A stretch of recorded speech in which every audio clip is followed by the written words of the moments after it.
კულტურული მემკვიდრეობის დაცვის ეროვნული სააგენტოს ახალი ხელმძღვანელი დღეს სააგენტოს თანამშრომლებს კულტურის მინისტრის პირველმა მოადგილემ მარინე მიზანდარმა წარუდგინა.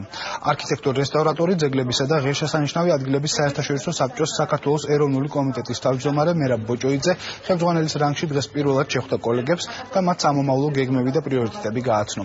მინისტრის მოადგილემ სააგენტოს თანამშრომლებს ის მიზეზები განუმარტა, რის საფუძველზეც 12 კანდიდატურას შორის ხელმძღვანელის პოსტზე სწორედ მერაბ ბოჭოიძე შეირჩა. უმეტესობასთან მითანამშრომლია, ამ დარგში ვისაც უმუშავია. მე წეგან თქვი და ვიმეორებ, რომ განწყობა არ მაქვს აგრესიული, არა ვარ საერთოდ აგრესიული კაცი, ამ ხრივ. არც თვითმიზანი არ არის რაღაცა უარყოფითი ჩავიდინო, თუმცა ალბათ განკორისრულებები ბუნებრივია მუშაობდელი იქნება. დიდხანს ვიფიქრეთ ამ სავარაუდო, ასე ვთქვათ, კანდიდატურებზე, ავწონეთ, ვთქვათ, მრავალი ადამიანის ბიოგრაფიული მონაცემები, პროფესიული გამოცდილება და ასე შემდეგ.